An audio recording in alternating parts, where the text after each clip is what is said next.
نے فرمایا کہ یہ اولیاء اللہ سے مدد طلب کرنا اور ان کو مدد کے لیے پکارنے کی کیا شرعی حیثیت ہے؟ دیکھیں، سب سے پہلے تو صحیح جو اسلامی عقیدہ ہے اس کو یاد رکھیں کہ ہمارا یہ عقیدہ ہے الحمدللہ کہ مدد اللہ تبارک و تعالی سے ہی مانگنی چاہیے۔ اللہ تبارک و تعالی ہی حقیقتاً مدد فرمانے والا ہے، تمام خزانے اسی کے دست قدرت میں ہیں، اس کی عطا کے بغیر کوئی ایک تنکا بھی نہیں دے سکتا۔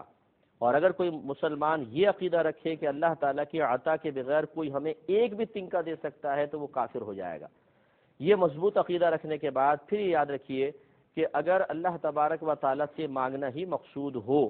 لیکن انسان کسی مخلوق کے پاس جاتا ہے اور ارادہ یہ ہوتا ہے کہ یہ کچھ نہیں دے سکتے، اگر دیں گے تو اللہ تعالیٰ کی یعنی براہ راست نہیں دے سکتے، دیں گے تو اللہ تعالیٰ کی عطا ہی سے دیں گے، اور ہم ان سے دعا کروا دیں، یہ اللہ تعالیٰ کی بارگاہ میں دعا کرے اور اللہ تبارک و تعالیٰ ان کی دعا کی برکت سے ہمیں عطا فرمائے، تو یہ عین صحابہ کرام علیہم رضوان کا طریقہ کار رہا ہے۔ جو احادیث پڑھتے ہیں ماشاءاللہ ان کے لیے یہ کوئی چیز اجنبی نہیں ہے کہ کثیر اپنے معاملات میں صحابہ کرام علیہم رضوان نے نبی کریم صلی اللہ علیہ وسلم کی بارگاہ میں رجوع ہو کر کے دعا کی درخواست کی ہے، یا رسول اللہ آپ دعا فرمائیے کہ اللہ تعالیٰ ہماری حاجت پوری کر دے۔ نبی کریم صلی اللہ علیہ وسلم نے اللہ تبارک و تعالیٰ کی بارگاہ میں دست سوال دراز فرمایا اور اللہ تعالیٰ کی جانب سے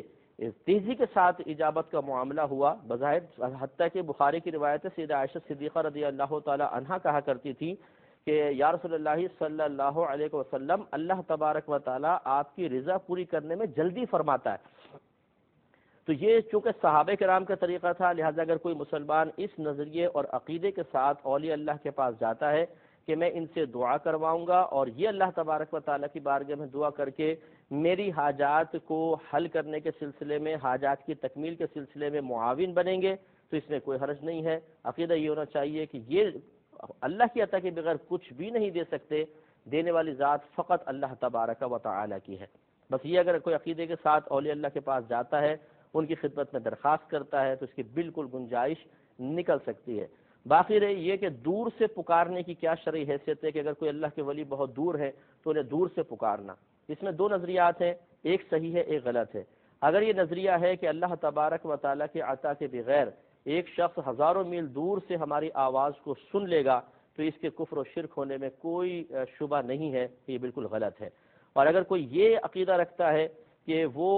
بشری تقاضے کے تحت اتنی دور سے یقیناً نہیں سن سکتے ہیں، اگر بشری تقاضے کو دیکھیں یا بشریت کے اوپر نگاہ رکھی جائے، لیکن ہمارا رب کریم بڑی قدرت کاملہ والا ہے، اگر ہم کسی کو دور سے پکارتے ہیں اور عقیدہ یہ ہوتا ہے کہ اللہ تبارک و تعالی ہماری آواز وہاں تک پہنچا دے گا، تو پھر اللہ تعالیٰ کی قدرت عظیمہ پر بھروسہ رکھ کر اگر کوئی اس طرح پکارتا ہے تو اس میں پھر کفر و شرک کا کوئی تصور نہیں ہے۔ اور جدید سائنسی ایجادات نے اس نظریے کو اور واضح اور سنوار کر رکھ دیا ہے کہ آج آپ امریکہ میں بیٹھے ہوئے ایک شخص سے اس کو آپ موبائل سے نمبر ملاتے ہیں، ایک سیکنڈ گزرتا ہے کہ فوراً اس تک آواز پہنچ بھی جاتی ہے، گفتگو ہو رہی ہوتی ہے۔ اسی طرح آپ لائیو مطلب نیٹ پر بیٹھ جائیں، اسکائپ پہ آپ سامنے بیٹھا ہے، آپ یہاں بیٹھے ہیں، ویڈیو آپ چیٹ کریں، بالکل آمنے سامنے جیسے انسان بیٹھا ہوا ہے۔ بس فرق یہ ہے کہ یہاں پر کوئی بظاہر وسیلہ نہیں ہے اور آدمی کا عقیدہ یہ ہے کہ میری آواز اللہ تبارک و تعالیٰ وہاں پر پہنچا دے گا۔ یہاں بظاہر اسباب موجود نظر آ رہے ہیں، لیکن اسباب بھی اللہ تبارک و تعالیٰ کی قدرت کاملہ کے تحت ہیں۔ اگر اللہ تعالیٰ اپنی قدرت کاملہ کا ان اسباب کے ذریعے اظہار نہ فرمائے تو کیا ہم پھر بھی گفتگو کر سکتے تھے؟ یقیناً نہیں کر سکتے تھے۔ تو اصل چیز اللہ تعالیٰ کی قدرت کاملہ پہ بھروسہ ہے، وہ اگر ٹھیک ہے تو یہ عقیدہ بھی بالکل درست ہے۔ امید ہے کہ آپ بات سمجھ گئے ہوں گے۔ مختصر سا بریک لیں گے، ہم آتے ہیں ایک چھوٹے سے بریک کے بعد۔